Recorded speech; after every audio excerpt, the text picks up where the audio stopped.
Bom, gente, bom dia para todo mundo. Tudo bem com vocês? Hoje nós temos o seguinte programa. Hoje falaremos sobre a missão Rama e o projeto Amar. Falaremos sobre o aspecto histórico, seu início, formação da missão Rama e do projeto Amar, atualidades e processo, proposta e objetivos e o perfil do homem da nova era. Tentaremos ser bastante objetivos, bem sucintos, para poder darmos continuidade às perguntas que vocês elaboraram semana passada. Muitas das perguntas que vocês já fizeram não serão respondidas agora, algumas delas, não todas, claro. Por quê? Porque ao longo das palestras, essas perguntas serão respondidas. Então não adianta responder agora coisas que ao longo vão ser discutidas. Então aquelas que iremos responder nesse momento serão aquelas que não estão fazendo parte de todo o trabalho. Muito bem. Falar um pouco do aspecto histórico, acho que de uma certa maneira acho que a grande maioria, pelo menos, já conhece a história de como começou toda essa loucura. Só que pelo que percebi pelas existentes, muito mais do que eu pensava, não tinham tomado contato com o nosso trabalho, com o nosso livro. Vieram, claro, na condição de curiosos. Então são pessoas que desconhecem totalmente o nosso passado. Então faria apenas uma síntese. A coisa é relativamente fácil. Há 22 anos atrás, tivemos a oportunidade de nos enfrentarmos com seres extraterrestres.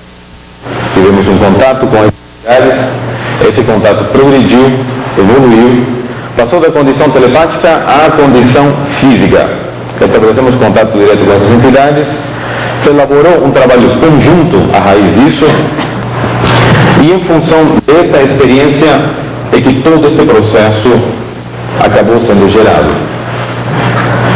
O nosso trabalho acabou tomando um tamanho internacional em função de que vários jornalistas historicamente participaram das nossas experiências de contato.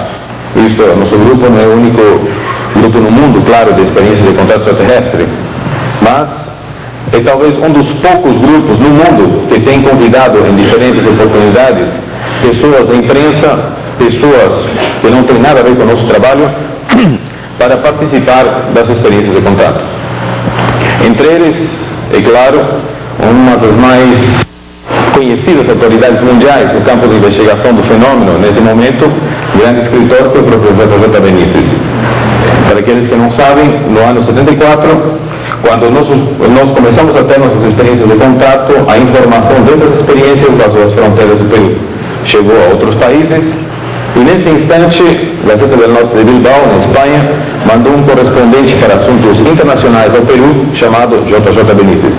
Naquela época, apenas um jornalista, uma pessoa voltada à imprensa, nunca tinha escrito um livro, e nesse momento, estando conosco no Peru, solicitou a oportunidade de participar de uma experiência de contato.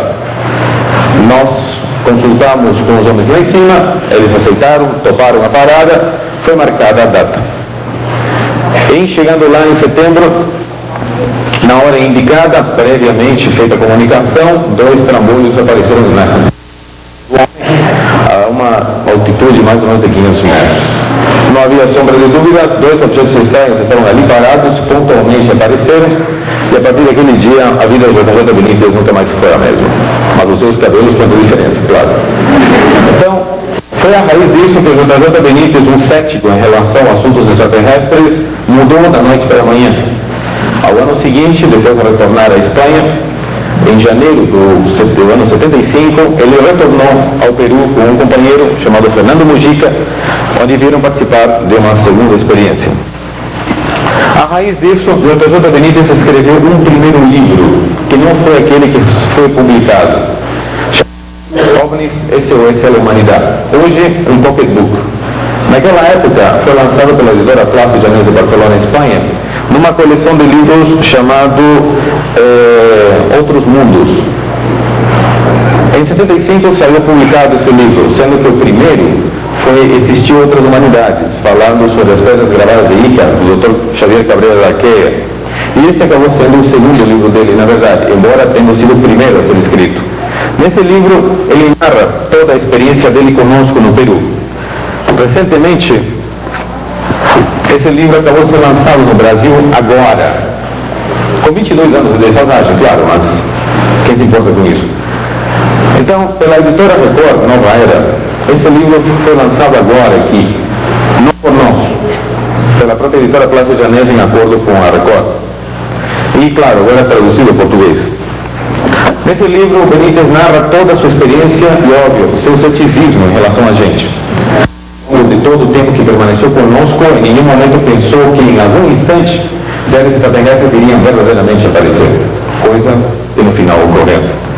Da segunda experiência que ele teve com Fernando Mujica, ele escreveu um segundo livro, chamado 100.000 quilômetros tras os OVNIs, no qual ele narra o que aconteceu no Peru nessa segunda oportunidade e o que aconteceu no resto do mundo, principalmente Espanha, depois do lançamento do seu primeiro livro.